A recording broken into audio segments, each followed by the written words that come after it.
Nama Om Vishnupadaya Krishna Prestaya Bhutale Srimate Bhakti Vedanta Swaminiti Namane Nama Om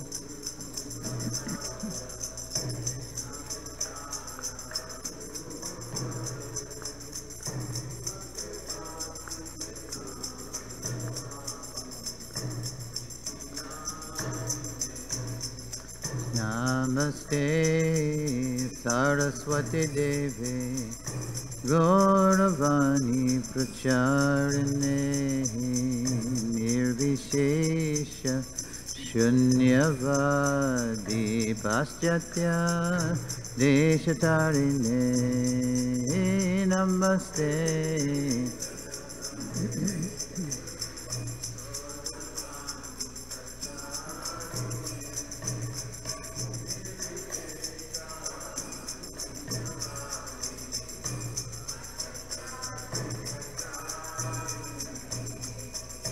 Shri Krishna Chaitanya Prabhu Nityananda Shri Advaita Gadadhar Shri Vasadi Gaur Bhakta Vrinda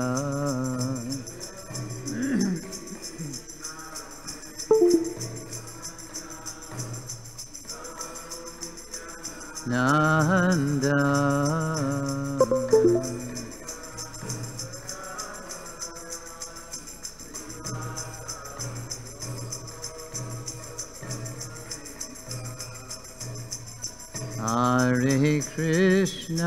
Hare Krishna Krishna Krishna Hare Hare Hare Rama Rama Rama Hare Hare Hare Krishna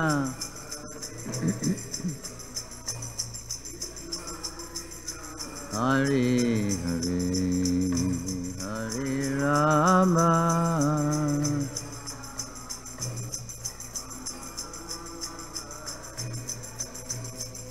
Hare Krishna Krishna Krishna Hare Hare Hare Rama Rama Rama Hare Hare Hare Krishna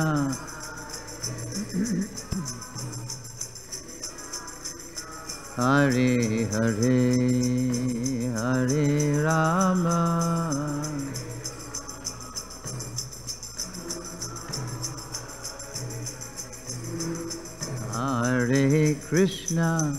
Hare Krishna Krishna Krishna Hare Hare Hare Rama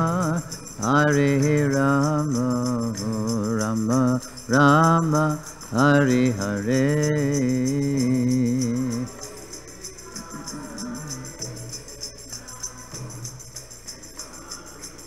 Hare Hare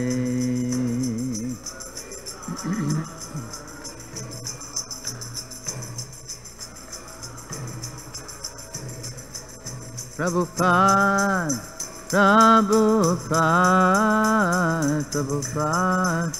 Jai Prabhupada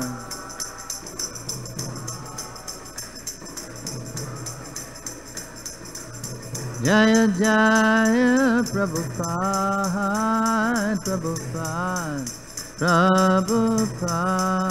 Jai Prabhupada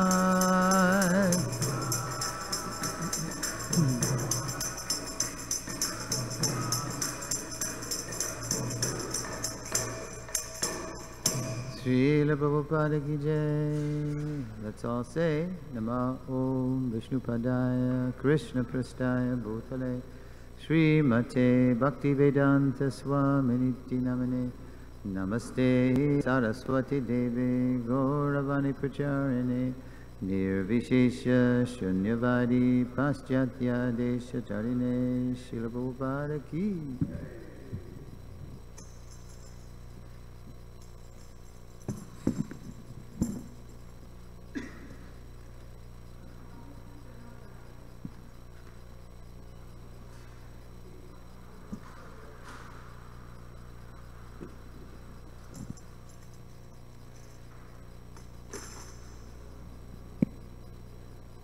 Hare Krishna, everyone.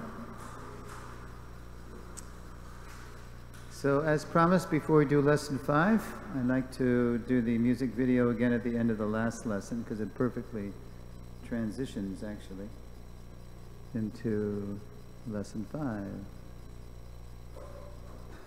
Okay. Oh, we can hear this too. Oh, we're not going to hear it. That's all right. So yeah, this is the 2015 50th anniversary version of O Atlantic by our great god sister Jamini Devi Dasi. Maharaj has never seen this before, and since he is so supportive of the seminar, I want him to see the latest version. So let's hear Jamini once again.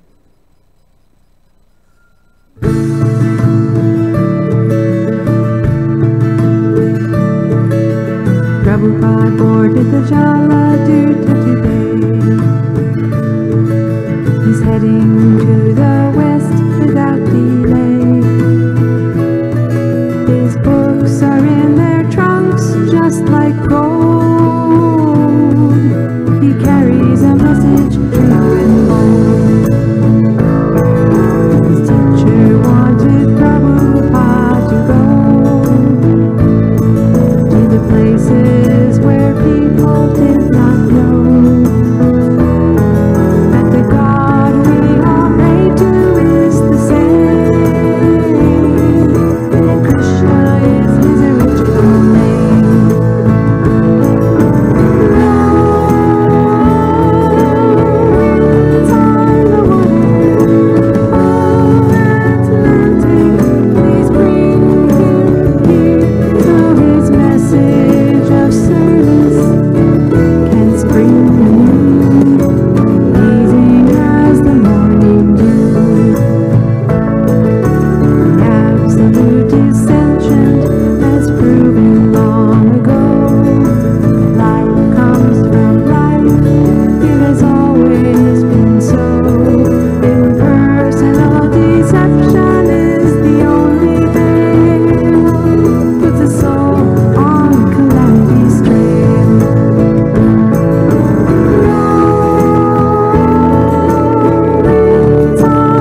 Which version do you like better?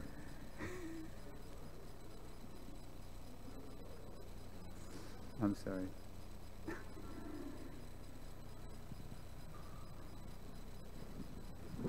This one by far. Oh, this one by far. Yeah, this is...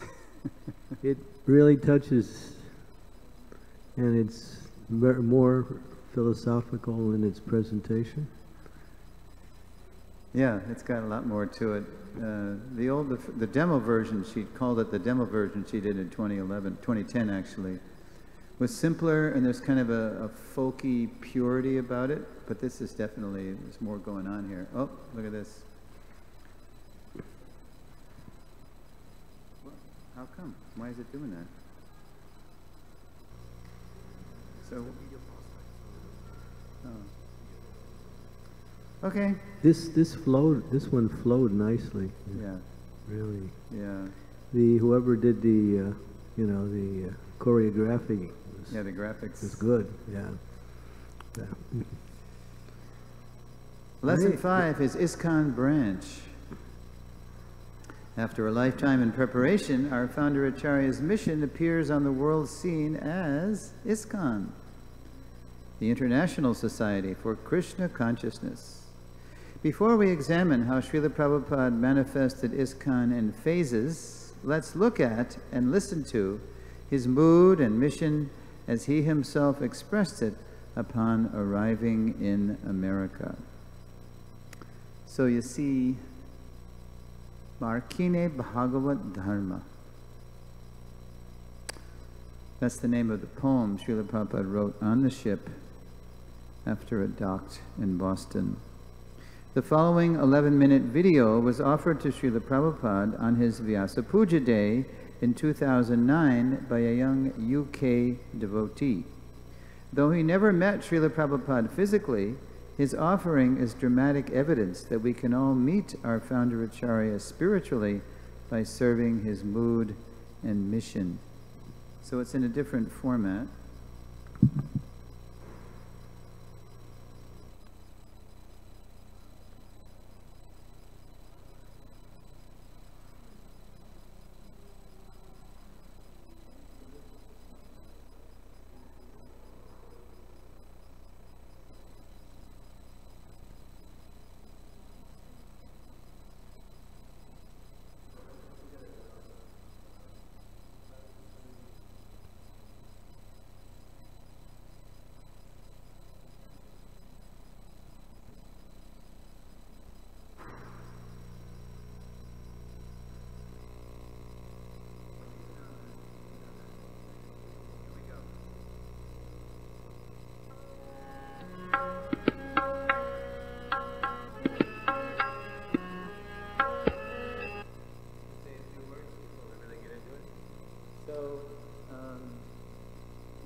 In London in 2009, I believe, or 2008.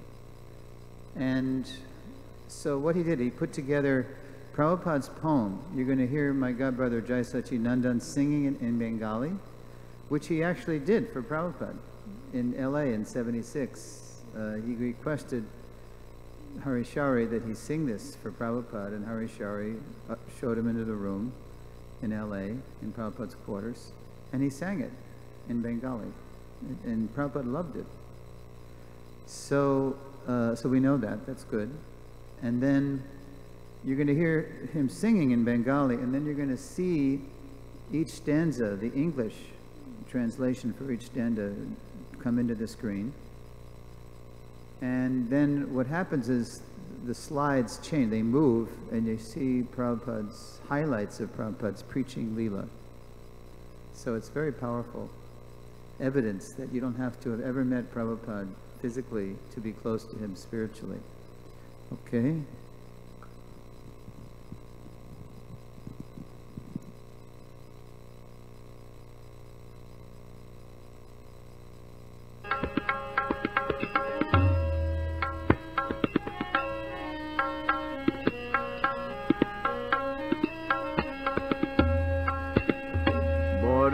কৃপা কইলে কৃষ্ণ যধমের প্রতি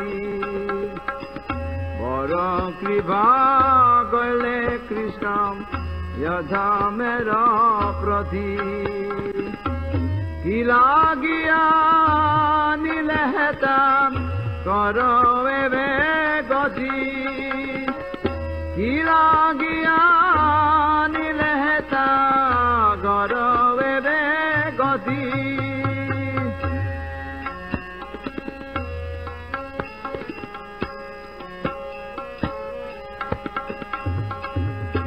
আছে কিছু কাজ তব এ অনুমানে আছে কিছু কাজ তব এ অনুমানে নহে কেন আনিবেন এই উগ্রস্থানে নহে কেন আনিবেন এই উগ্রস্থানে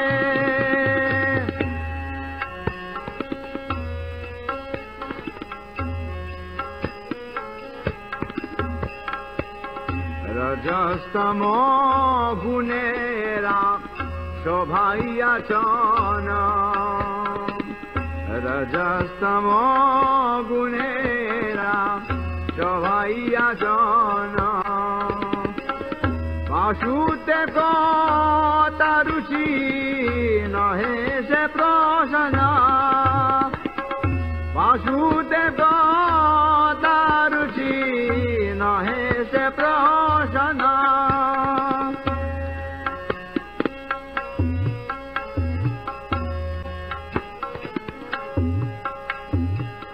তবে যদি তব কৃপা হয়া হয় দুঃখী তবে যদি তব কৃপা হয়া শ্রীকি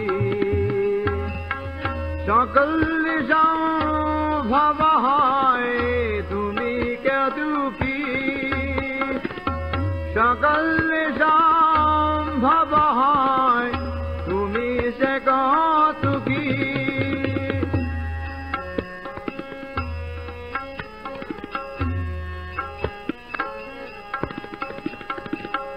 কিভাবে বুঝালে তারা বুঝে সে রস কিভাবে বুঝালে তারা বুঝে সে রস এত কৃপা কর প্রভু করি নিজ বশ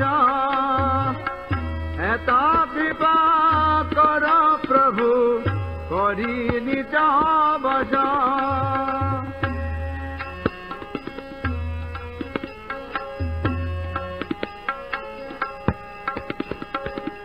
তোমার ইচ্ছা সব হয় মায়াব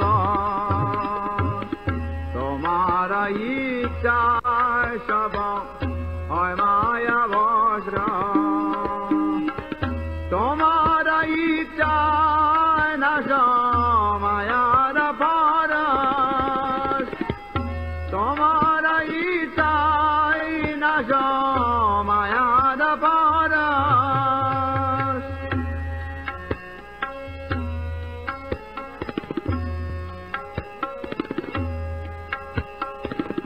তব ইচ্ছা হয় যদি তাদে দয়ুধা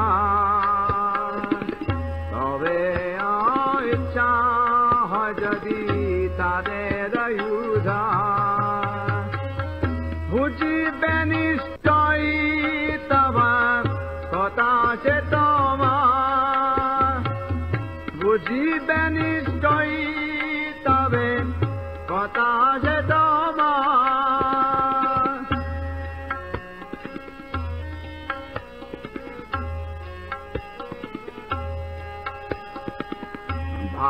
ভাগবতের কথা সে তবয় অবদান ভাগবতের কথা সে তবয় অবদান ধীর হইয়া যদি কানে বা ধীরা হইয়া শুনে যদি কানে বাবা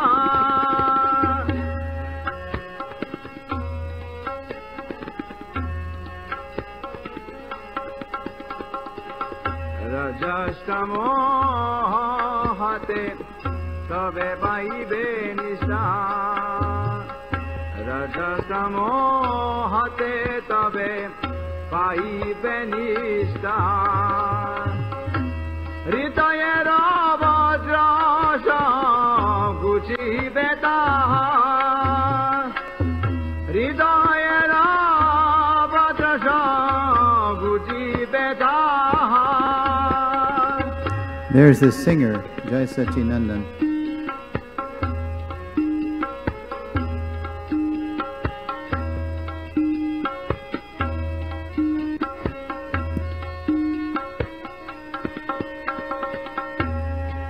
করে বুঝাব কথা বড় সে চাহি কি করে বুঝাব কথা বড় সে চাহি ক্ষুদ্রায় আমি নাহি না কোন শক্তি নাহি ক্ষুদ্রায় আমি নাহি না কোন শক্তি নাহি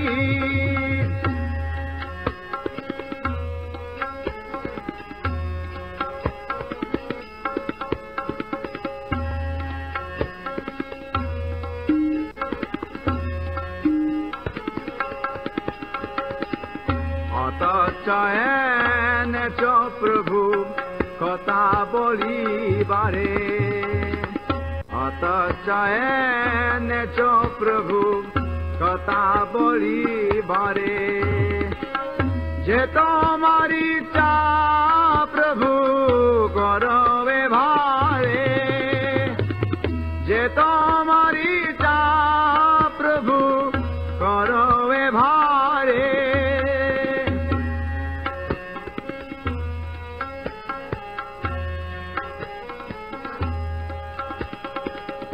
অখিল জগৎ গুরু বচন সে আমার অখিল জগৎ গুরু বচন সে আমার অলঙ্কৃত করিবা গমত ধামা অলঙ্কৃত করিবা গমত ধামা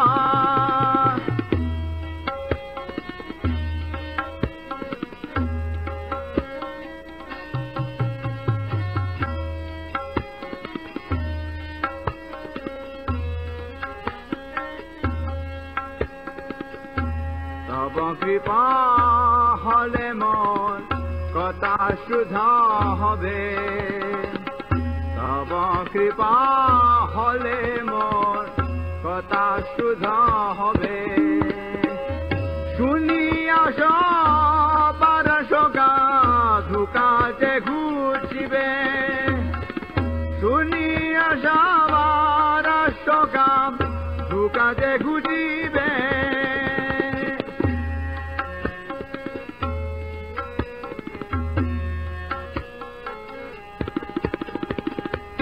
আনিয়াছ যদি প্রভু আমার নাচা দে নাচা নাচা প্রভু নাচা সে মতে কাশে উত্তালি নাচা সে মতে কাশের পুটালি যাতা নাচা সে মতে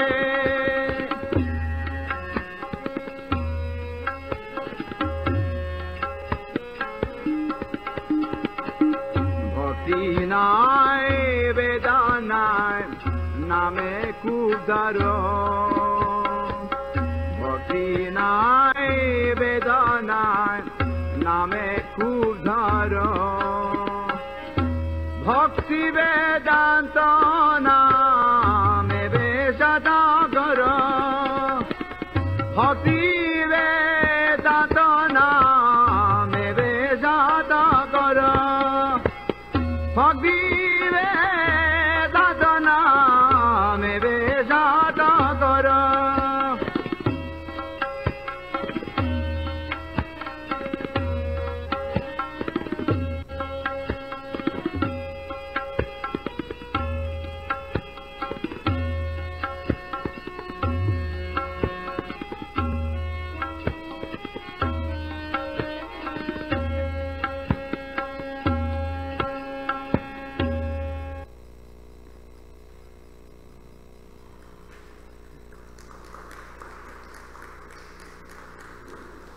What do you see on Prabhupada's face there?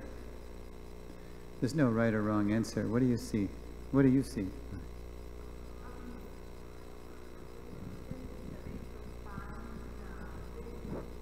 Mood of dependence and almost like a helpless call to Krishna, and like, you know, to make him the instrument, like this very deep shelter taking like mood, very moving.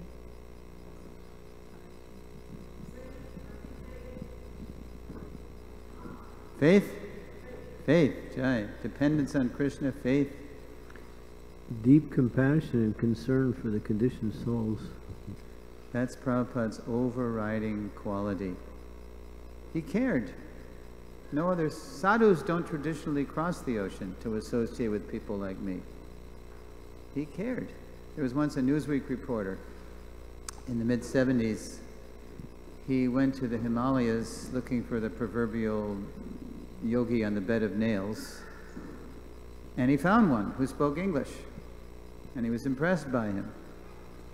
And he said to the yogi, "You know, you have a lot of wisdom. I travel the world as a reporter. I see a lot of suffering. Did you ever consider coming out of the Himalayas and sharing your wisdom for suffering humanity?" So the yogi gave a classic yogi answer. "It is said that the thirsty must go to the well does not go to the thirsty." Contrast that kind of yogi answer with our Prabhupada, who started an irrigation project all over the world to flood the world with Krishna consciousness. So this devotee who made this Vyasa Puja offering, he never met Prabhupada physically, but boy, is he ever close to him spiritually. So that's a big point of the seminar. One thing that I saw constantly in Prabhupada's prayer was his complete dependence on Krishna and his complete surrender to the will of Krishna.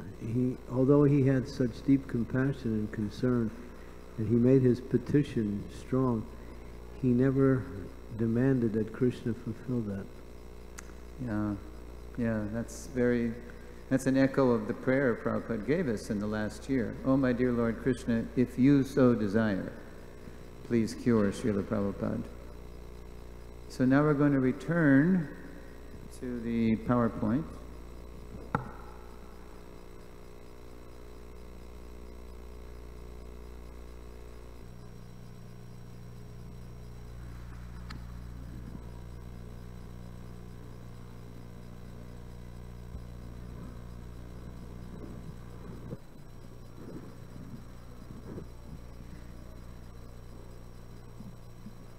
Prabhu, Hare Krishna Prabhu.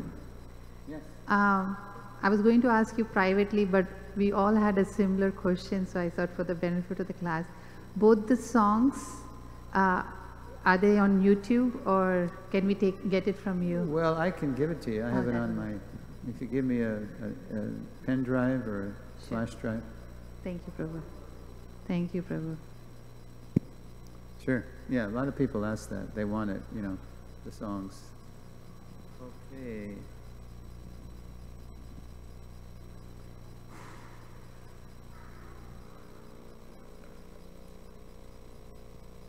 There's Srila Prabhupada, and where is Prabhupada there? Yes, Prabhupada, when he saw this picture that the devotees brought to him from the East Village Other, Prabhupada said, actually this marks the beginning of my outdoor preaching by the tree. Has anybody been to the tree? Yeah. So if you go there, well, of course, there's Prabhupada at the tree in 1966 with a lot of mystified people and also some of his followers there. And when people would see this picture, they would say, "He's so high, he got to hold his head to keep from flying away." Because the preaching, quote unquote, in those days was, stay high forever, no more come downs. Because the seekers were looking for the ultimate high, the ultimate plane of consciousness where you didn't have to have any hangover or come down. And then here's some more recent shot of some aspiring Vaishnavis hugging the tree. I was there in 2012 last time, and I was sitting on, there's a bench now, right, about here, or over here. And there's a sign over here that says Hare Krishna tree in that little branch. And then there's a big plaque on the fence by the former mayor, Michael Bloomberg. It says, this is the Hare Krishna tree. This is where A.C. Bhaktivedanta Swami started the Hare Krishna movement.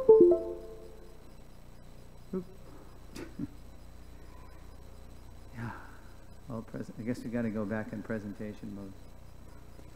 This is where A.C. Bhaktivedanta Swami founded the Hare Krishna movement. And the New Yorkers are very proud of that, because New Yorkers are famous for having seen it all, done it all. So even for the Hare Krishnas, they don't blink. We can accommodate them. We can handle them. And then the mayor on the plaque starts glorifying the American elm trees that are standing in the park. So we're going to, continuing the plant kingdom metaphor, you know, his mission's roots, we're going to go to his ISKCON branch. The 1966 photos from the East Village Other mark the start of Prabhupada's outdoor preaching in America. 10 years later, in 1976, while celebrating New York City's first Ratha Yatra, Prabhupada was touring. He had Jayananda Prabhu take him in a car around New York, and he showed the devotees who were with him, you know, they'd park and they'd get out, where he would walk when he was all alone in New York City. So it was quite a treat. And then they finally came to 26 Second Avenue, because by that time they were over on 55th Street. And Prabhupada, he looked at 26 Second Avenue, and he compared it. He compared the appearance of ISKCON, the Hare Krishna movement, to the appearance of Lord Varaha out of the nostril of Brahma. So 26 Second Avenue is really literally a hole in the wall. It's still there, and there's still a gas station next door. It used to be Mobil, now it's BP. Matchless gifts. So Prabhupada said, yes. So Lord Varaha appeared in a tiny form, and then quickly he assumed a cosmic form to do his Leela of rescuing the earth. Similarly, ISKCON appeared from 26 Second Avenue and quickly covered the earth in 10 years. Okay, only Prabhupada can think of an analogy like that, right? Now, Prabhupada's plan behind ISKCON's rapid expansion had 7 purposes. So there's a famous shot, Prabhupada in the courtyard between the storefront and his apartment. There's a little courtyard, and he appears to be posing by the bird bath and the birdhouse. In March 1966, before Srila Prabhupada moved from the Bowery to the Lower East Side, Prabhupada was consulting an attorney, Stephen Goldsmith, about incorporating, quote, the International Society for Krishna Consciousness. When friends suggested a more familiar term, God consciousness, Prabhupada replied that, quote, God was too vague, and that he had come to reveal Krishna as the Supreme Personality of Godhead. Further, quote, Krishna consciousness was Prabhupada's rendering of Srila Rupa Goswami's phrase, Krishna Bhakti Rasa Bhavita Matihi, from Padyavali, stanza 14, to be absorbed in the mellow taste of executing devotional service to Krishna. In July, after Prabhupada got his own place at 26 Second Avenue, he compared ISKCON, he incorporated ISKCON with 7 purposes. I guess I do need a little more light there. It's a little hard to see. He incorporated ISKCON with 7 purposes. Okay, so as we're listing the purposes, as we're reading them, try to think of what is the overarching purpose, the purpose behind all the purposes. You could actually fit it into one department in the university. Where's the mic? Okay, Maharaj, you want to read the...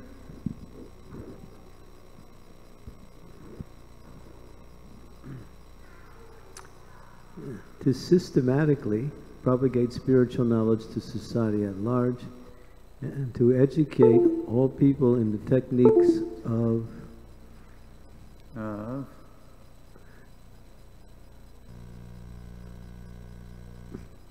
spiritual life. Okay, and that's ... because there's more to each purpose. I just What's put, interesting is the word systematically. yes, and that's a very good endorsement of what we do now in ISKCON, at the VIHE and MI, and also devotees who started educational institutions around the world to systematically study Prabhupada's books step by step by step. Okay, number 2. To propagate a consciousness of Krishna as is revealed in the Bhagavad-Gita. And then Prabhupada says, and Srimad Bhagavatam and allied literatures. To bring the members of society together with each other and nearer to Krishna. The prime entity, Prabhupada said. To teach and encourage the Sankirtan movement, the congregational chanting of the holy name of God. To erect for the members and for society at large a place of pilgrimage. Let's see, where are we?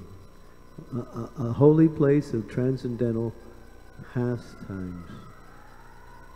6. To bring the members closer together for the purpose of teaching a more simpler and more natural way of life. Interesting one. Yeah. And finally, what's going to support it all? Book distribution. Okay. With the view towards achieving the aforementioned purposes to publish and distribute periodicals, magazines, books, and other writings. Therefore, Vaisheshika Prabhu named his book The Family Business. Not that we can't do other business to support the Sankirtan movement, but the main business is distributing books. And he got that right from Srila Bhaktisiddhanta, as we saw in the last lesson. If you ever get money, print books. Okay, now if you had to put all those purposes in a department that already exists in the universities, where would you put it? What is ISKCON meant for? What is it all about? Education. There it is, education. Tamasi ma jyotir gama. Don't stay in the darkness, come into the light. It's an educational movement. Okay, good.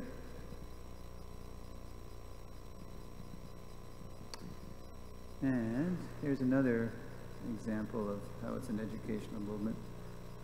When Sally Agarwal started hosting Srila Prabhupada at her house, one of the first things she did very wisely was she called up the Butler Eagle, the local newspaper, and she said, "Hey, I've got a real live Swami in my house. Would you like to interview him?"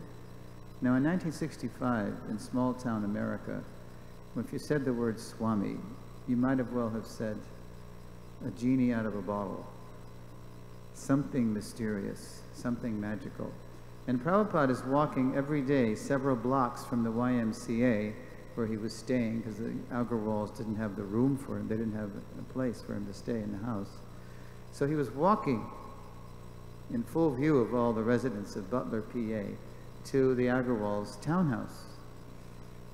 So she did a preemptive thing. She called the newspaper, "Would you like to interview him?" which was pretty smart. Otherwise, they might have called, well, this is before the days of 911, but they might have called the police.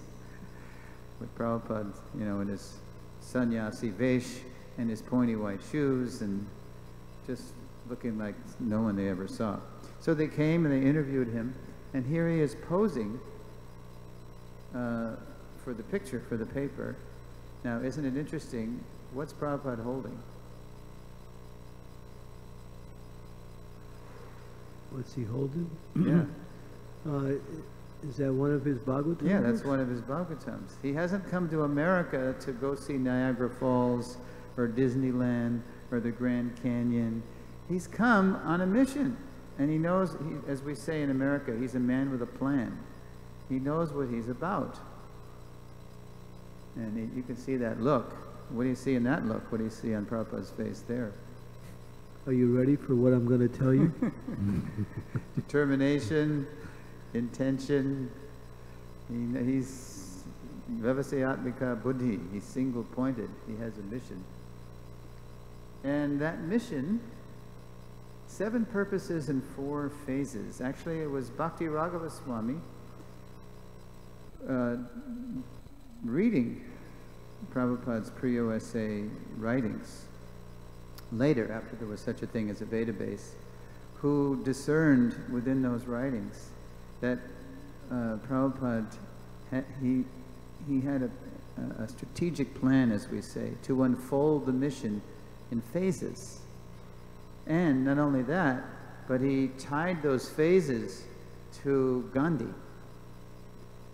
Even when Gandhi passed away, and even when the government didn't care about Prabhupada's plan to honor Gandhi with the Gita Nagari community to have a spiritual revolution, they wanted no part of that. Nehru was totally into industrializing India and making it, modern country. So, but Prabhupada still wanted to connect his mission to Gandhi. So we're going to look at now how Prabhupada manifested the Hare Krishna movement in phases, and how each phase is connected to an aspect of Gandhi's own mission. Gandhi had his mission too. Very interesting, and we owe a debt to Bhakti Raghava Swami for identifying that.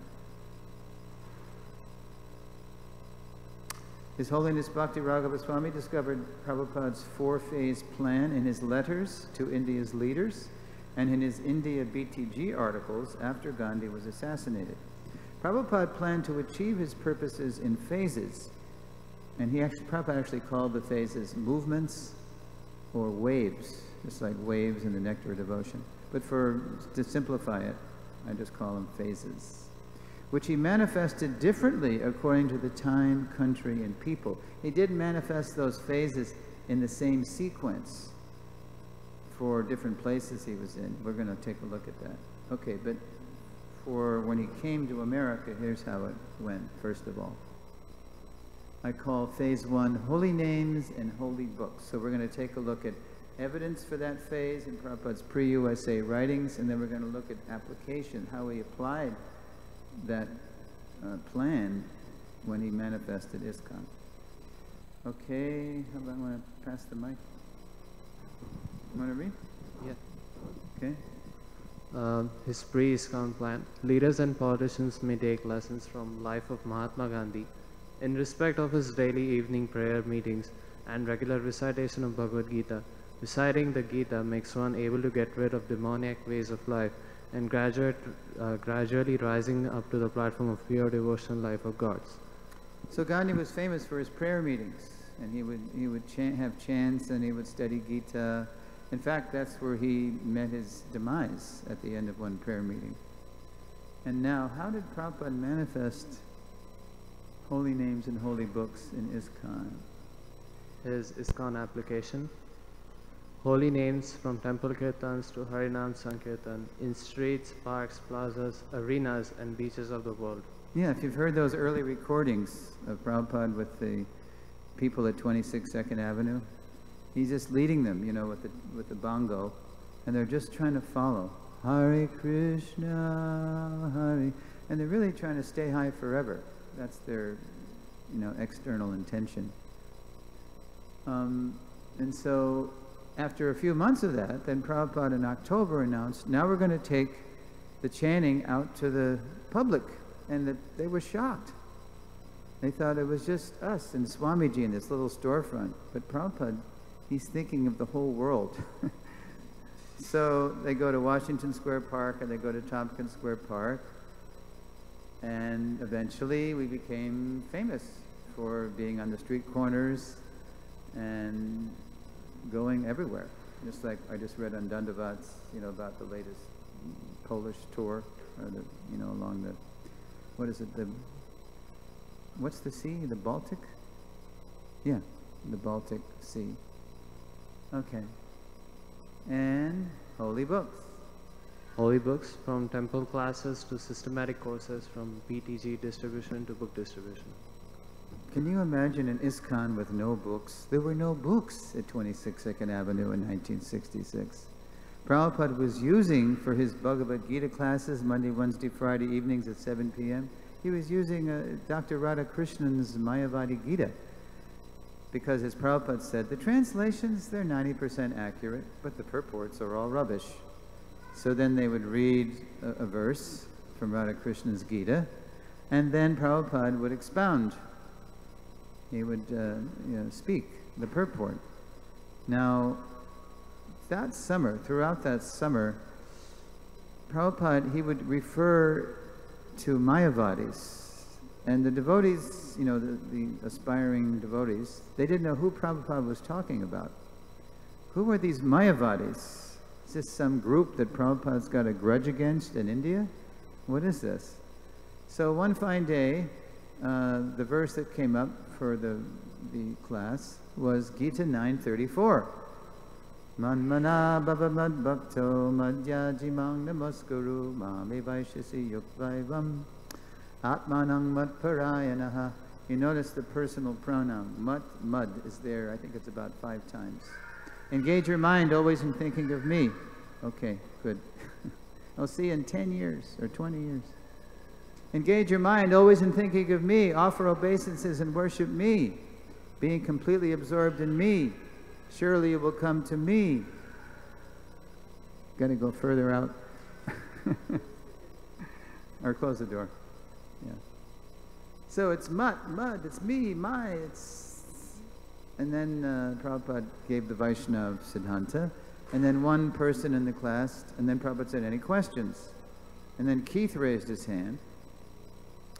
And he said, well, Swamiji, couldn't we also say, rather, that we can surrender to the unborn, unmanifested, all-pervasive, ineffable, inexpressible essence within all of us? In other words, we're all God. This is Radha Krishna's thing.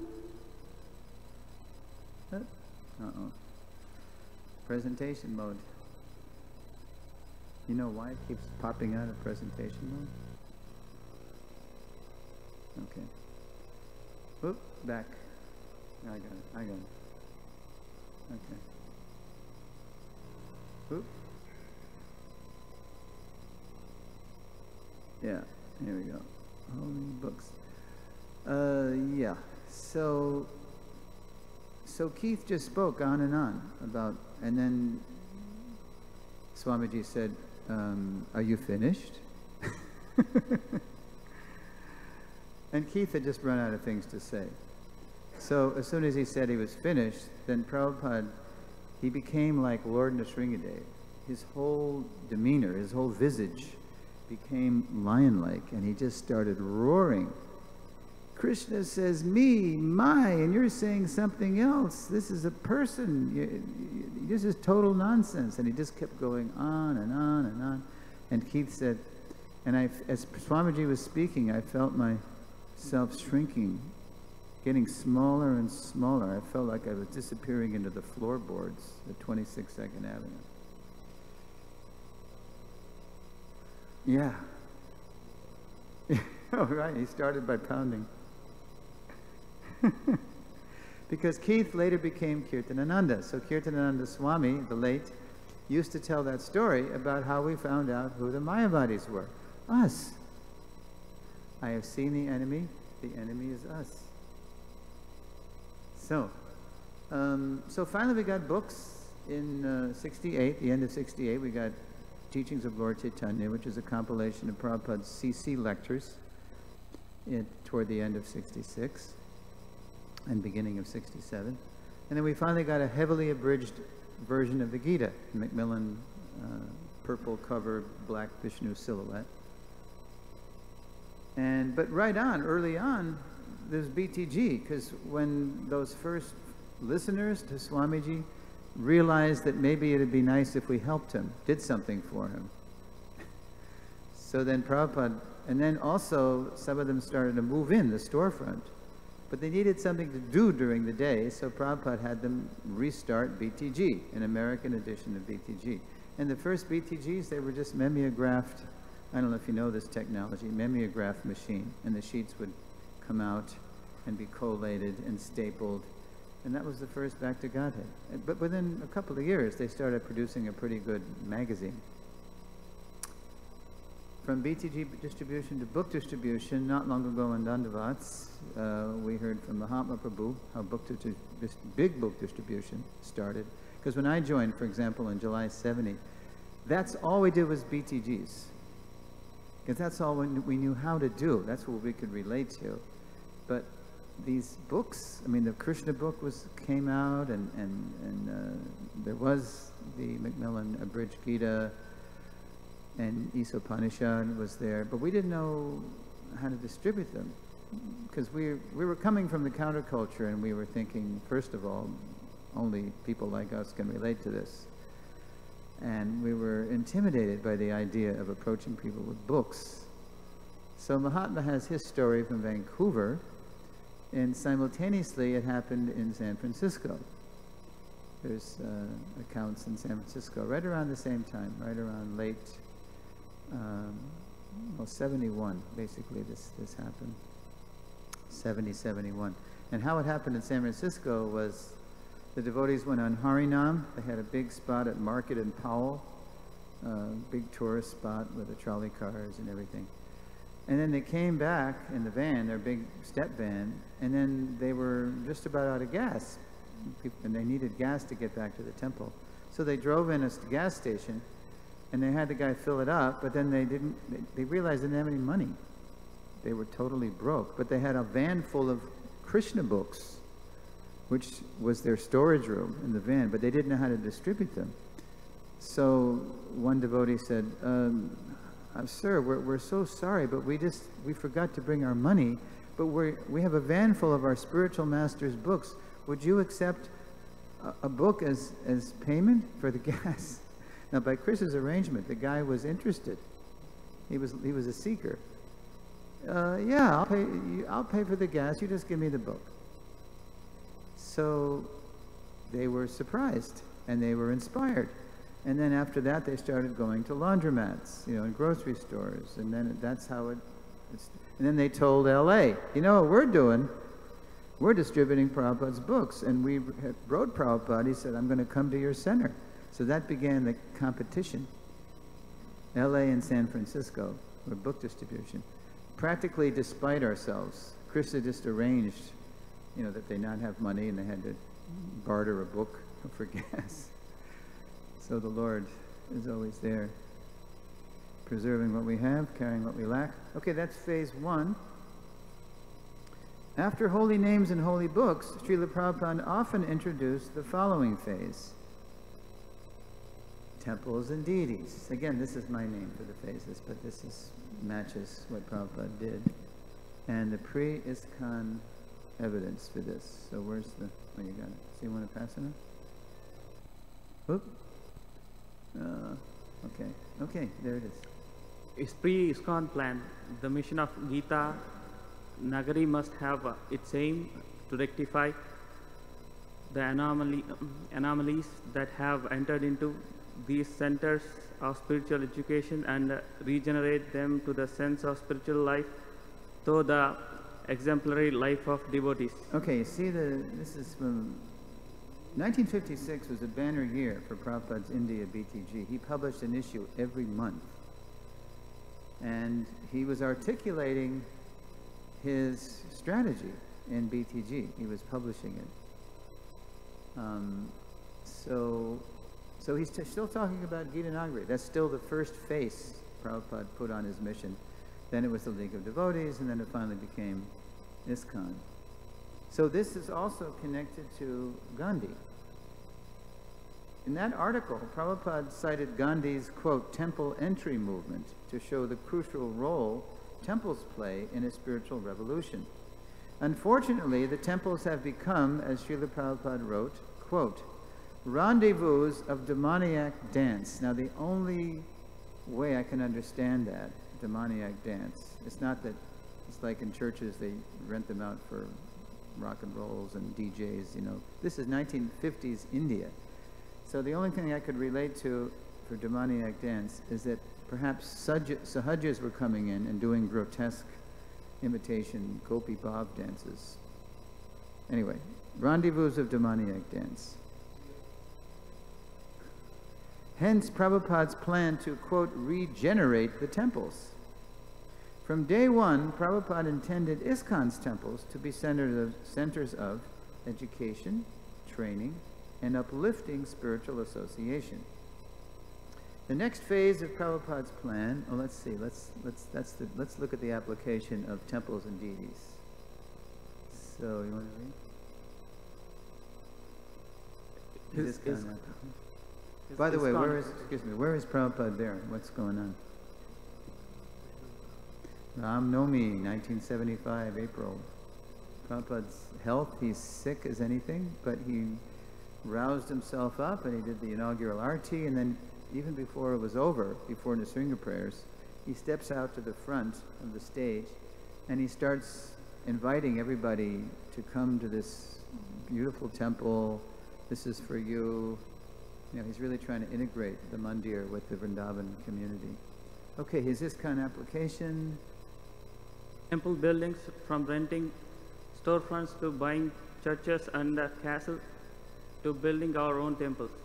Why in the world would Prabhupada want to start an international society for Krishna conscious in a place like 26 2nd Avenue, a seedy storefront, or the next temple was 518 Frederick Street in the Haight-Ashbury? Why? Is this a place for a world-class movement to be on Skid Row? A calculated guess. It's a calculated guess. This is the people that were coming. So he went to where they were. Well, that was Chris's arrangement. I mean, the real practical answer is cheap rent. Oh. That's all that they could afford. Like when Prabhupada and a few followers from the Bowery helped him move to 26 2nd Avenue, Prabhupada was able to move into that storefront in that apartment only because Michael Grant, who became Mukunda, negotiated a price with the landlord. Mr. Chudy, I think his name was.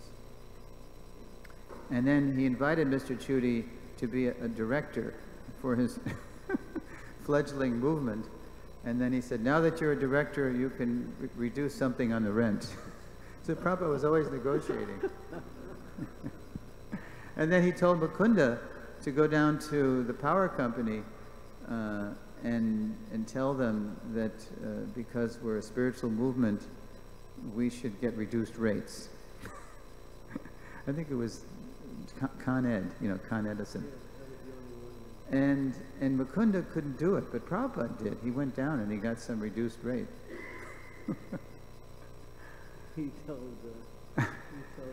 There's no tougher negotiator than Prabhupada, I'll tell you. Prabhupada told who was it, Tripurari Maharaj to go to O'Hare Airport and tell him to change the name to O'Hare Krishna Airport. After they were practically having fistfights, with the airport people.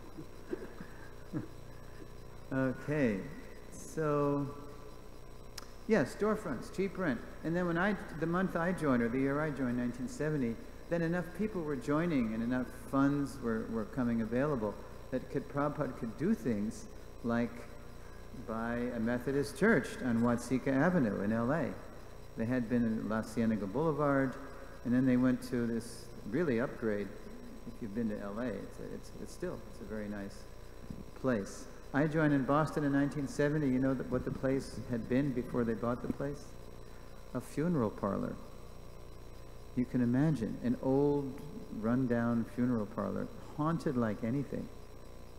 It was about 50 of us running up and down 3 flights of stairs. This was ISKCON Press. The press was there before the BBT was really up and running. So that's all we could afford. But then gradually, like in the 70s, devotees started, like the next place I'm going is Toronto and Avenue Road. They got that church. So in the 70s, a lot of churches were bought up. Radha Kalachandji's place in Dallas, and Avenue Road, Chirchor Gopinath, and in Evanston it was a YMCA, wasn't it? Yeah. And L.A. was a Methodist church. So we're having all these 40th anniversaries in this. This was a Masonic law. Right. Okay. Yeah, in the second Pittsburgh temple was a Polish dance hall, and it was called the Bucket of Blood. That's where the second temple, the first temple was on Forbes Avenue by a Kentucky Fried Chicken place. And then we moved to the Bucket of Blood in a Polish neighborhood. It was because it had been a dance hall, the main floor. And then they'd get drunk, all these people, and they'd go downstairs to the bar, and they'd get in fights, and they'd kill each other with knives. And so and all the restrooms were down there. So when we were getting up for Mangal Arti, when we got the place later, we had to go downstairs, to shower and evacuate and everything. And the place was so haunted. You could feel the ghosts. You could actually feel them. Sure. In Slovenia, the temple we have, and it's still there today, was a former place during the Soviet times where they would put prisoners. It was kind of a concentration area. It was like a retention. And it's famous for one thing, is that one prisoner escaped. And how did he escape? He took off all his clothes. Oh yeah, the statue. And he had to, that's the only way he could get out, because he had to squeeze through the bars. And in the front of the temple today, we have this naked statue. Right. And they won't let us take it down. Right. Yes. So when you see the Hare Krishna temple, the devotees try to put a gumsha on him, but but the people complained, and so we're in trouble every time we try to do something. Yes, if you go to Ljubljana, Slovenia, that's the first thing you see when you approach the temple, this guy running naked. This is Kali Yuga. Okay, so, and then in Europe they got castles, like if you go to New Mayapur in rural France, in La Massif Central, beautiful castle country part of France. And it's very nice, and now it's getting upgraded. And then in Europe they had the Schloss, and then in Belgium they got Radadesh, what became Radadesh. If you've been to Radadesh, it's an old castle that the devotees fixed up, and it survived 2 world wars, because that area, heavy fighting in that area. You go japa walking around that area in southern Belgium, Les Ardennes, southern Belgium, French Belgium, and you see these gravestones all over the place, like individual grave markers, not a proper graveyard. And then the temple, what's now the temple, it had been a castle, but then during the World Wars, it was turned into a hospital to tend to the wounded. Okay, and then we began to build our own temples. All right, and then temples and deities, how did that go? Deities, from deity paintings to importing deities to crafting deities. Yes. If you've seen the old movies or pictures of Prabhupada on 26th Avenue, you might have noticed a circular painting behind Swamiji of Radha and Krishna. That was done by the first Haridas. His name was Harvey Cohen, an artist. But that wasn't worshipped. That was there. When Jadharani joined in October '66, Judy Kozlovsky, she was an art student at CCNY, City College of New York. And she was serious. She used to ride an hour and a half from the Bronx all the way down to the Lower East Side after she joined every morning to come to be with Prabhupada. And then she'd ride back in the evening. So Prabhupada saw a very sincere lady, and he gave her a task. He gave her a picture of the Panchatattva that he had brought from India. Paint this. So that picture that she painted became their first worshipable deity. Deity paintings to importing deities to crafting deities, there is a little difference the way it happened in San Francisco. You know the story Malati tells. The first, does everybody know the story? Yeah. So it's famous. Malati's three-finger discount, right? Cost plus imports. We didn't call it stealing in those days. In the counterculture, we call it liberating the merchandise from the pigs, from the capitalist pigs. So when she, found Lord Jagannath, and she was shocked when Swamiji made pranams and asking, were there two more? Oh yes, there's more. And she went back in the bin and she got Baladev and Subhadra. Same way, right? Then, I don't know if she and Shyamsundar were married yet, but anyway, she asked, but Shyamsundar was a very talented person, is a very talented person, so he could carve. He could do a lot of things, and he could carve. So Prabhupada gave him, he said, can you make a bigger version of this? And so he carved the deities that are still there in New Jagannath Puri, and now Berkeley. And then Shyamsundar, when he gives his memories, if you've ever seen Siddhanta's memories videos, video 27, it's all Shyamsundar, because he had so many adventures with Prabhupada. Is this Balaji? Prabhu, your name? Oh, okay. You look like Tosan's brother, Balaji. You know Balaji? Tosan, Krishna's brother? You look like him. Anyway, thanks for coming. So Shyamsundar was saying, when I was carving those deities, I was still smoking. So probably he wasn't initiated yet. He was probably still Sam and Melanie.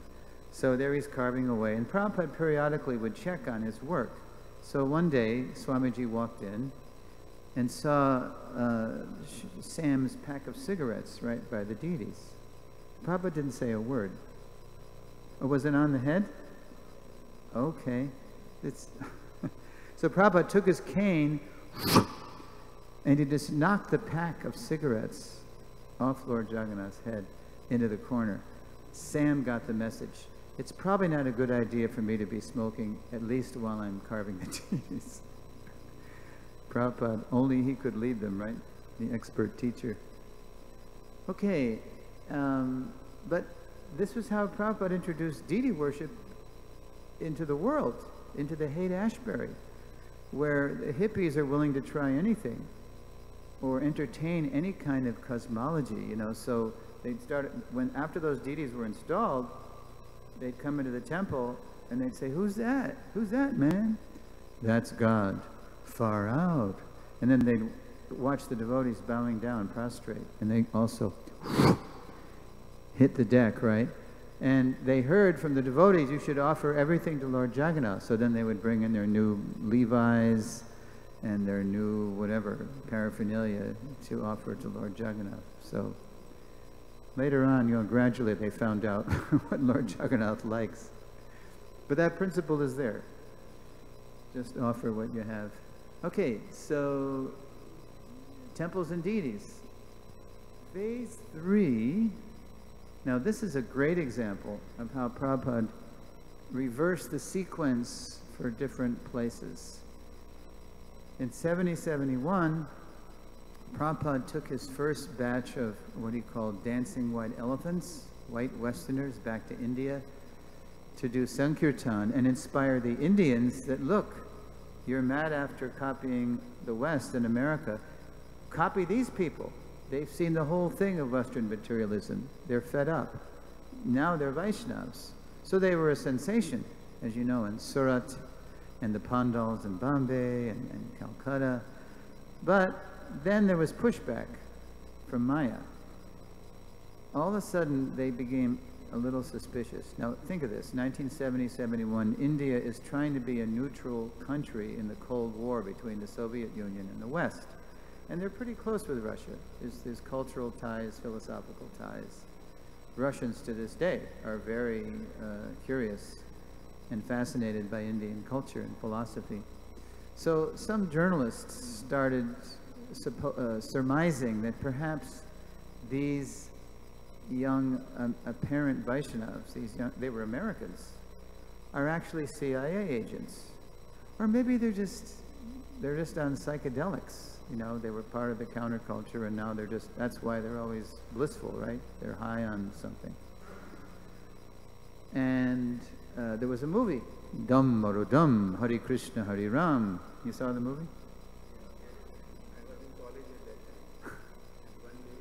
Entire class, all the students, we bunked the class and went to see the movie. This filmmaker assumed also, he assumed that we must just be high on something, to be chanting and dancing like this and having these smiles on our faces. So puff after puff, Hare Krishna, Hare Ram. And then it wasn't long ago, right, when the devotees in Mumbai met this producer? This came... Devanand was the producer. Okay. He projected, I saw Prabhupada in that movie. I saw Prabhupada also. He showed the picture of Prabhupada there as well. And then he tried to give the message of Bhagavad-Gita in a, much more deviated way. But it was a big hit movie, nevertheless. So this reinforced a lot of people's perceptions that we're not really real. We're either high on something or we're actually CIA. In the 70s, there was a suspicion amongst some people that maybe we were subversives, you know, in Washington, D.C. area. So the FBI heard this rumor and they laughed. They said, subversives? These guys can't even answer their telephones. Does that still go on? Anyway, yeah.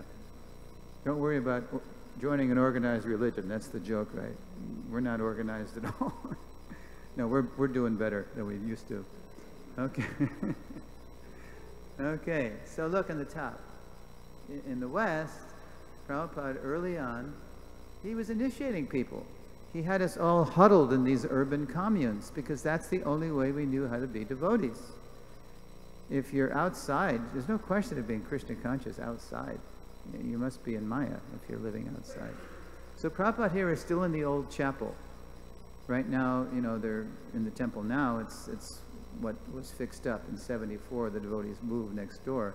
But Prabhupada, when they first got that property, you know where the Gita Museum is now? The Bhagavad-Gita Museum, if you've ever been there?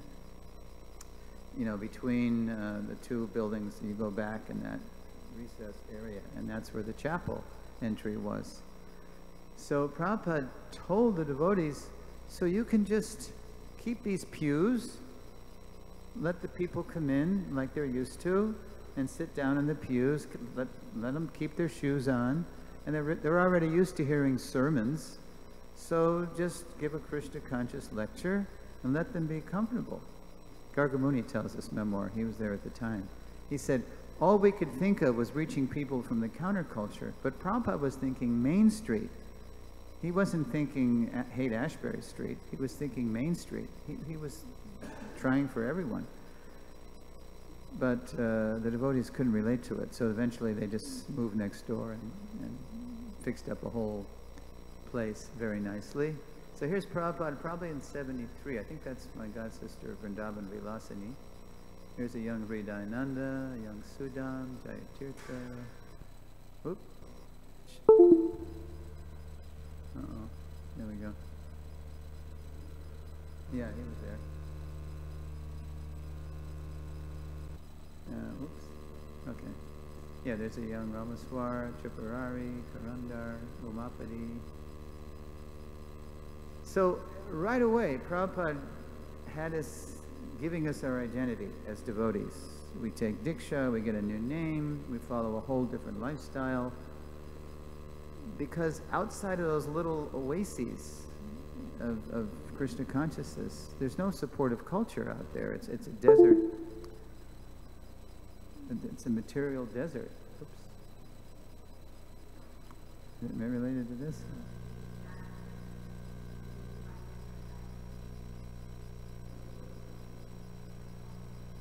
Okay.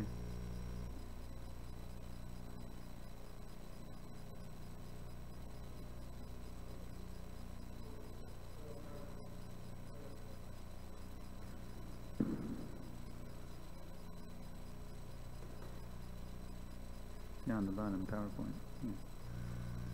Yeah. Okay. Oops.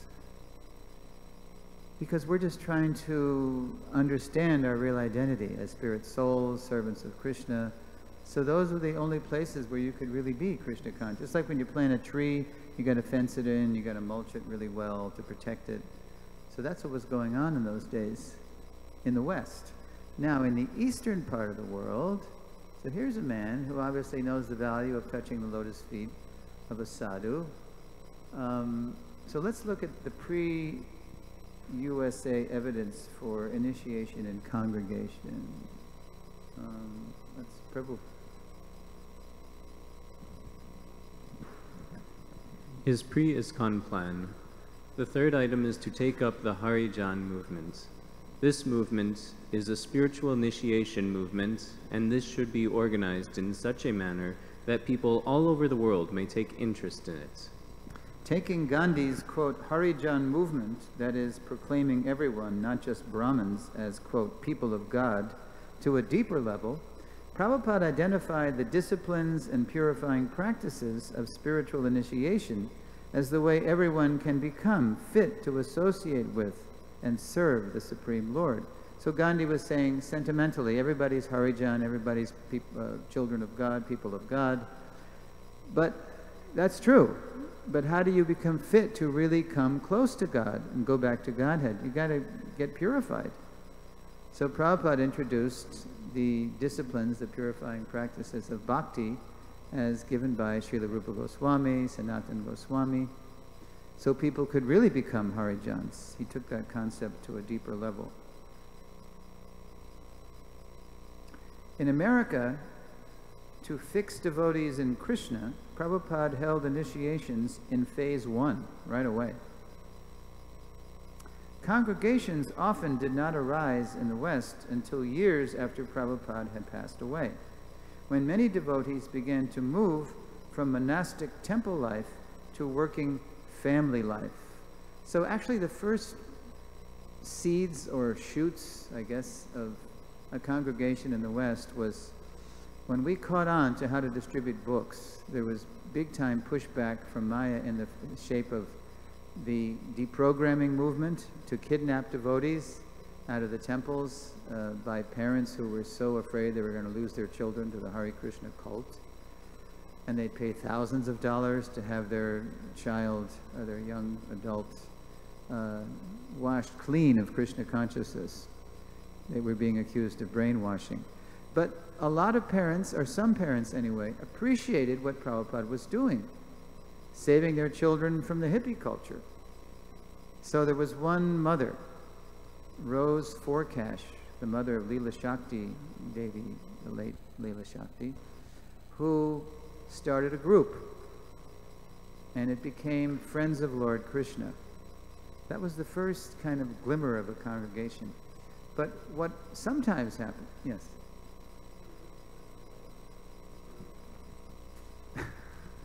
Well, she did, yeah, that was later, actually.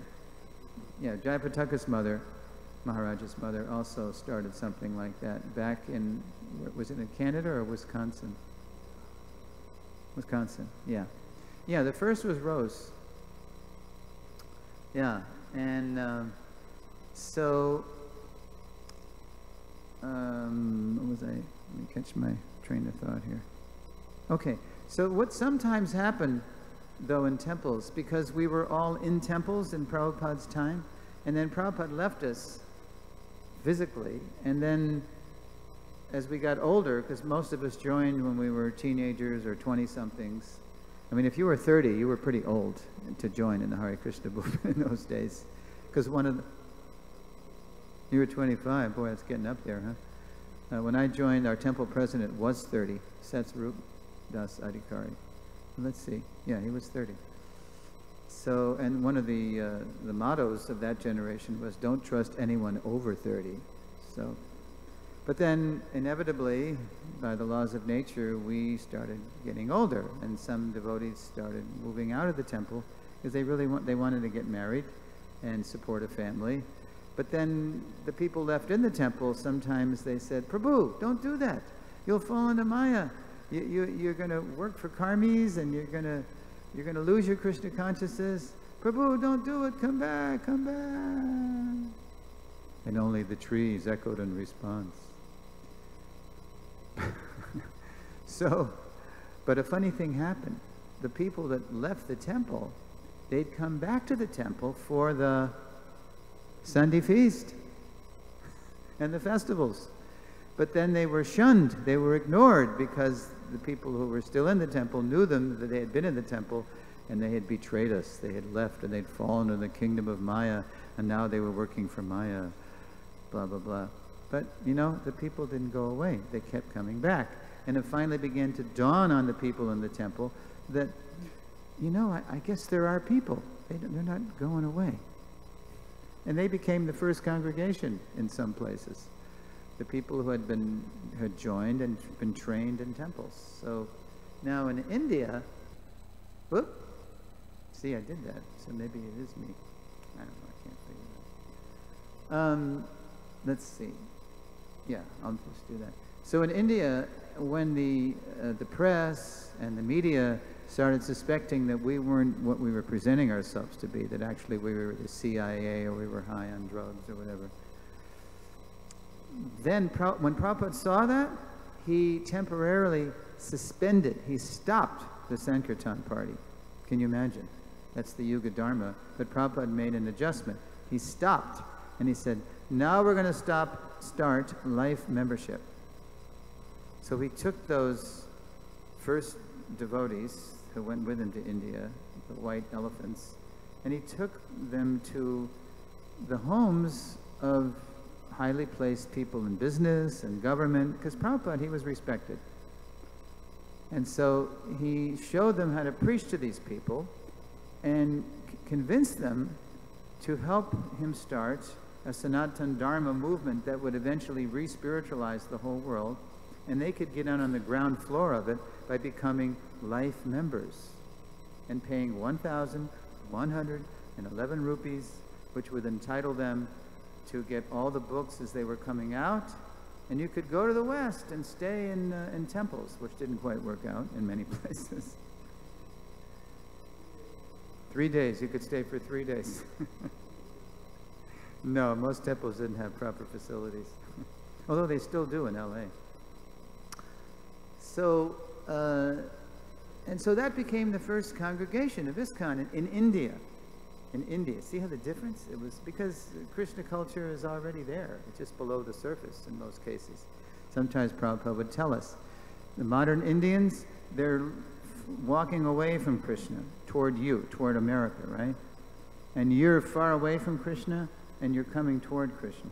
So as you pass them, spin them around and inspire them to come back to Krishna and resume the culture that they're trying to leave, and tell them, no, look, you don't want to adopt American culture. There's no future in it. It's boring, it's materialistic, it's demoniac. So that still goes on today. Okay, so let's look at the application. His ISKCON application: initiation early in the West, life membership early in India, and now worldwide, congregational ministry, Namahatta programs, Bhakti Vriksha programs. Yeah, now it's a congregational movement wherever you are in the world, right? Okay, so you see how the phases, according to time, place, people, they can vary. So when we spread Krishna consciousness, say somehow Krishna inspires us to go somewhere, we really have to know where we are, who we're talking to, where the culture's at. What's an appropriate way to phase in our presentation of Krishna consciousness? For example, sometimes Indian American youth who join the movement, they go to universities and convince the university that they need a Hindu chaplain. Look, you've got chaplains for Christians, Jews, Muslim. How about the Hindus, the so-called Hindus? Oh, okay. And so I know a devotee, you know, what's his name? Gadadhar. Is that his name? Gadadhar. Gadadhar Pandit? Yeah. So when he started this, he started in Colombia. And you know how he started? Just cooking classes. Confirmed. Okay. Yeah, just cooking classes. But that's the secret weapon. It all starts with the tongue. It all starts with food. And then pretty soon people want to know about the culture behind the cuisine, because it's so amazing cuisine. What is this? You know, so then the next class, I believe, was Gita. And then Gadadhar said that, and then it was Nectar of Devotion. Pretty soon I was living more at the campus than I was at 25 2nd Avenue at the Bhakti Center. And then on the weekends, sometimes he would take them to New Vrindavan for a country retreat. So, yeah, how to phase it in. It depends on the people, the time, the circumstance. Okay, so there it is. And now worldwide. And now, the fourth and final phase of Srila Prabhupada's plan embraces the whole world. We're still preparing ourselves to execute it, still qualifying ourselves to enact the fulfillment of his preaching vision. Here it is, folks, the 800-pound gorilla in the GBC room, which we've hardly touched. At least it's politically correct, popular within ISKCON to be pro-Varnashram, even though we barely touched it. So let's take a look at early pre-ISKCON writings of Prabhupada talking about this fourth phase. Okay, there we go. Oh, by the way, I always thought that was Prabhupada in New Talavan. In 1975, Prabhupada visited the Mississippi farm. No, you know where it is? And I found this out last summer when I was presenting at New Mayapur, La Nouvelle Mayapur. The French devotees immediately recognized it. On the way from Orly Airport, before CDG, Charles de Gaulle. It's a 4-hour drive from the airport in Paris to the French farm. So about halfway, they stopped for a little picnic. And there's other pictures of Prabhupada taking prasad by the Citroën automobile. And so Prabhupada had just finished answering the call of nature. He's coming out of the fields. And the devotees said, yeah, that's what Prabhupada did, this and that. And so there he is in France in 76, I believe, when he installed Krishna Balaram there.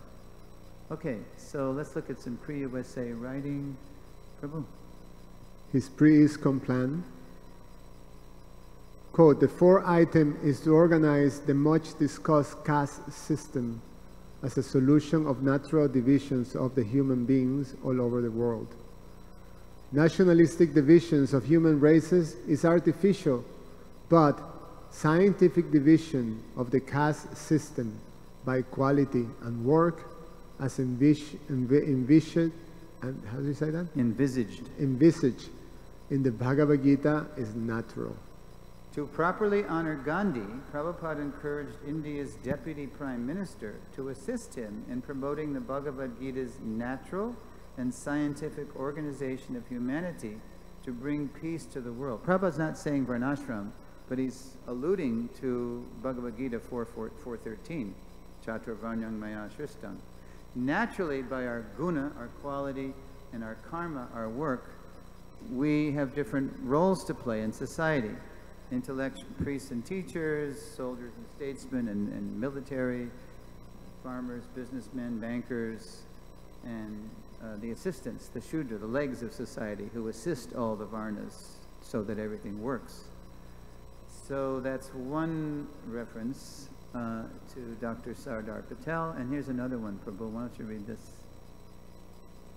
Quote, when the Gita Nagari will attempt to harmonize such sweet relation between man and God, man and the world and God, at such an auspicious time only, the United Nations Air Force to establish peace in the world will be successful. Oops. Or the dream of the casteless society of a spiritual equality all over the world will be realized in practice. Prior to writing India's Deputy Prime Minister, in the wake of Gandhi's assassination, Srila Prabhupada wrote an essay envisioning a spiritual community, quote, the Gita Nagari, which means the village where the Bhagavad-Gita is sung and lived. Based on the Gita's teachings, Gita Nagari was to be a pastoral village where the Bhagavad-Gita would be sung and lived. The whole essay, available on the Bhaktivedanta database, represents Srila Prabhupada's first attempt to name and describe the mission he inherited from Srila Bhaktisiddhanta. Predating even the League of Devotees, the quote, Gita Nagari is the first name Prabhupada gave to his mission, which would eventually emerge as ISKCON. And now, let's look at Prabhupada's application of Varnashram, or let's look at how ISKCON has applied, if any, if at all, the Varnashram phase. So let's see, I'm gonna, yeah, okay, so here's the first reference. Go ahead. His ISKCON application. Quote, I have only done 50% of what I want to do. The farms has to be done. If they are established, Varnashram will be established. That's from TKG's diary, August 10th. And here's a corroborating reference from the devotee who was Prabhupada's nurse for the last few months of his life.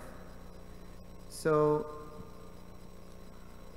this is Abhiram Prabhu. He tells how Brahmananda Swami at the time asked Prabhupada, Prabhupada, do you have any regrets? They were coming, there was a kind of acceptance was setting in amongst the devotees that this really was the end of Prabhupada's manifest pastimes. Do you have any regrets? And Prabhupada said, no, I have no lamentation. And then he says, actually, I have one lamentation. So Brahmananda made a good guess that you haven't finished translating the Srimad Bhagavatam? Prabhupada replied, no, that I have not established Varnashram. In the next lesson, we will look closely at what the Varnashram phase of Prabhupada's mission actually is, as well as what we have to do to prepare for it. So now we're at the end of the lesson, and what you don't ask me during this Q&A is about Varnashram, because that's what we're going to look at closely in the next lesson. We finish this lesson at the brink, at the threshold of Varnashram. We haven't really done much. So the next lesson we'll take a look at why we haven't done much. I'll just read you the transition. Transition. With a better understanding of the conception and unfolding of our founder Acharya's ISKCON mission, we are now ready to take a closer look at its unfulfilled phase, Varnashram, why we have been reluctant to embrace it, and what we must do to approach and realize it. So here are the lesson outcomes.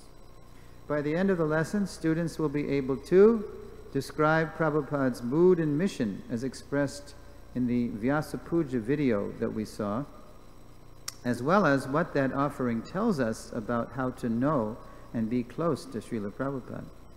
We should be able to identify ISKCON's 7 purposes, as well as its overriding purpose, which is the overriding purpose of ISKCON. Right, but I mean the 7 purposes in education. You said it, yeah.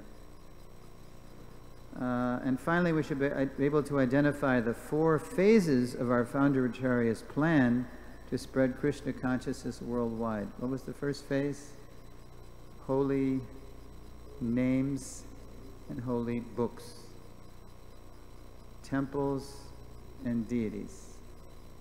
Initiation, congregation. And finally, Varnashram. Okay, how are we doing here?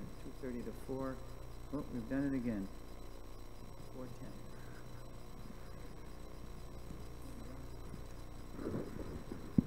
I hope this is a relevant question. Like you said, the second phase was the temple. And you also said over the period of time now it's more a congregational based than temple-based, movement. Yeah. This is more like a manager speaking. There are many temples that were, open when Prabhupada was there, and our temple was one of them. But in the recent years, we know the challenge because there are not that many temple devotees, and to maintain deity worship standard is pretty difficult. So in the modern context, when I see why centers are not encouraged, because our purpose is also education. When we have centers, the focus is more on the outreach and education and training, because the responsibility, the heavy responsibility of deity worship is not so much. Why still are we know we have challenges, but why do still we, instead of promoting centers, we promote building of temples? And, okay, let me see if I understand. Because of the way historically ISKCON's gone, say sociologically or culturally or whatever, and because it's more the devotees are living in their own homes, why we insist on maintaining palaces of yesteryear? Establishing new temples. Why are we? Why are we? Instead of encouraging establishing new centers more than temples. Okay, you mean like preaching centers? Yes, preaching Okay. centers.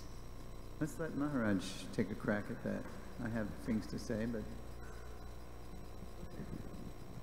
You want to say something? No, go ahead. I'll just, whatever you say, I'll So try to... the question comes, then why do we still build temples? Why don't we spend more time on a grassroots level? Bringing people in according to their, their particular liking, and then education that way. We're doing that in some ways, but most temples that are springing up in India. A lot of temples are being built in India. Probably every year there's a new one opening, a major temple. I don't think we're doing too many temples openings anywhere else. One thing that was very successful in our European preaching that was done by Harikesh Maharaj, he saw, in foresight, he saw that if we really want to spread Krishna consciousness, let's just have preaching centers. So he did that, and he only established Gaur-Nitai deities. There was no Radha Krishna deities. And then he emphasized book distribution. And then Europe really became, a bastion of book distribution, and many devotees were really joining fast. Of course, when he left, things kind of fell apart somewhat, but that mood is still there. There's not a lot of heavy emphasis on spending time and energy on deity worship. And also, Indian congregations are not so profuse in Europe as they are in bigger cities like London and in America, like that. So Prabhupada really wanted deity worship, gorgeous deity worship, to attract the Indian congregation. He said that. And we are seeing it's actually very successful in that area. But then bring them in for deity worship, and then the next step is education. We're not doing that. We can use our temples for educational, classes, discussions, seminars. Prabhupada wanted that as the main feature of the day's activities. So not just Bhagavatam class and Srimad Bhagavad-Gita in the evening, but classes going on throughout the day, inviting people to come in and making it attractive, inviting speakers to come in and speak on these, on interesting subjects. And that would attract more and more people, because education is where it's at. If you don't educate people, they'll eventually fall away, or they really won't be able to go deep into the process of Krishna consciousness. It'll be a nice experience, but that's about all. So we need to make the temples into educational places more. And we can do that. The thing is, we are heavy in deity worship, and therefore we don't find there's enough manpower or whatever resources to make that change, or that, moving away from. So I think what you actually answered your own question. We can keep the temples, and we should also start these smaller centers up around the temples, and have them focus on, grassroots preaching. And that they're very effective like that. And it's being done in many places like that. And Devamrit Swami and Radhanath Swami in New York, Devamrit Swami in New Zealand. Much results have come from these. So we're just focused in a particular way. That's all. To make that change is not so easy. In the next lesson is Varnashram Challenge. You'll see Prabhupada corroborating a lot of what Maharaj just said. And he started expressing this, much to the surprise of the devotees, in 1974. We started, as I said, in these urban communes, and then we start, buying up big churches in Europe, castles and schlosses. But in 1974, just to give you a little preview, Prabhupada dropped a bomb on ISKCON, and he started talking about Varnashram colleges, education. He wanted every temple to have a Varnashram college nearby, and he wanted every temple to get land where you could apply what you learned in the Varnashram college in the natural village setting, the way Krishna lives. And he also liked, near the colleges, restaurants and reading rooms. It was a constellation of initiatives that would work together to draw people in and to keep them moving. It's a Hare Krishna movement. As Maharaj said, if you don't really keep people moving, if you don't deepen their awareness and their involvement in Krishna consciousness, people just go away. It just becomes another shallow religious movement, not a spiritual revolution. So you'll see that pretty dramatically in the next lesson. Yeah. Okay, good question, especially for your situation here, right? It's very relevant.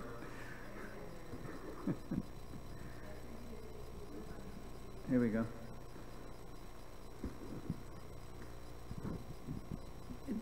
There is definitely a lot of focus on education for many years. But internally, I'm dealing with something like a little bit of embarrassment also when you call speakers, such like yourself and Maharaj, such qualified speakers. And we have a big congregation of about 300 people who come regularly.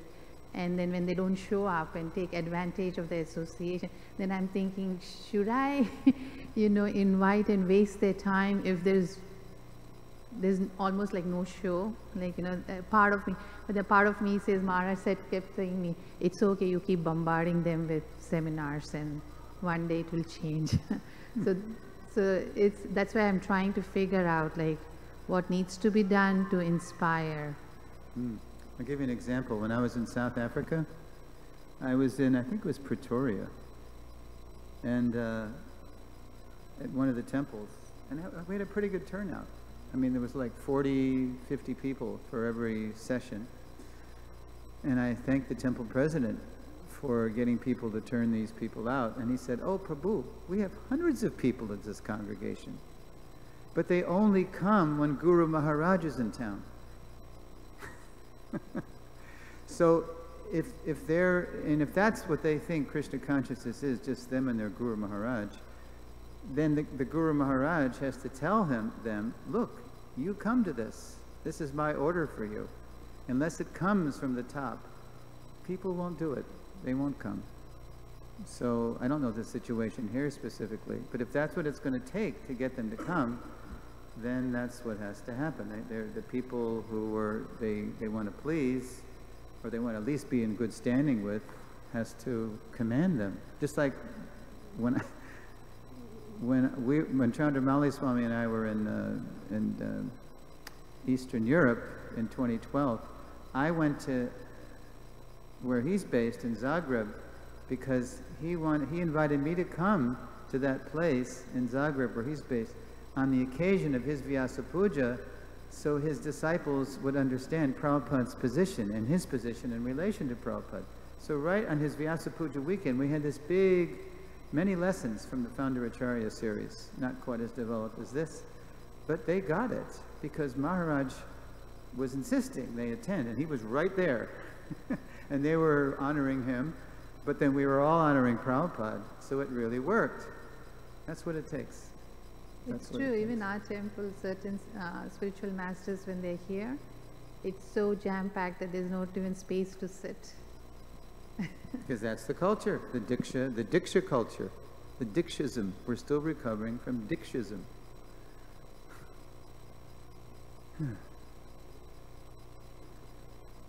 Maybe you should just stay over there near Maharaj. Mataji. I'll get up next time. Just a little statement in that. But there's so many devotees in our movement who have so much to offer who are not in that position. Just like Chaitanya Charanam. Mike, Chaitanya Charanam from India. Oh yeah. Oh my God, is he brilliant? I mean, there's so many like him too that can give some amazing classes, inspire devotees in learning more and getting involved. Yeah. What to speak of our untapped Vaishnavis? Yeah. I just saw a class online by Daivi Shakti Mataji from Vrindavan. It totally blew me away. Really? Especially the way she answered the questions from the sannyasis. It was all about the life of Narada Muni. It was incredible. What a guru. I mean, what an unrecognized guru. Ooh, yeah. Go ahead, I'm sorry. Yeah, I think you put the cap on it. Yeah, there's so many like that. Yeah. So many. Yeah. Thank you. Okay. We're going to give the last word to our fearless leader.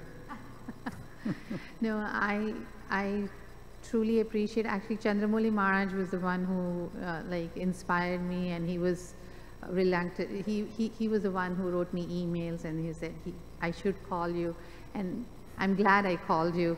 I don't know about others. I'm sure the ones who are coming, we're all benefiting a lot, and we are very appreciative because we have heard all this, but to put systematically and to in a way that we can absorb it and understand, like especially even this, you said the first phase, the second phase, the third phase. I didn't think through like that all these years. So it's nice. And I think sometimes technology is also a disadvantage, because when you're on YouTube live, people think, oh, I can sit at home and watch. They don't understand the importance of Vapu, just being here and taking that association. And I know they're all hearing, but so this is only the first half now. It almost sounded like you were winding it up, but this is the first weekend. We're going to do lessons 6 through 10. I guarantee you next weekend will be twice as the population. I know it for sure. Wow. We're going to hold you to that prophecy. At least twice, maybe more. Okay. Trust no future, however pleasant. Anyway, we hope you're right. Okay, next Friday night on the 3rd of August at 6:45, we'll resume with his Varnashram Challenge. Thank you for coming. Srila Prabhupada ki jai.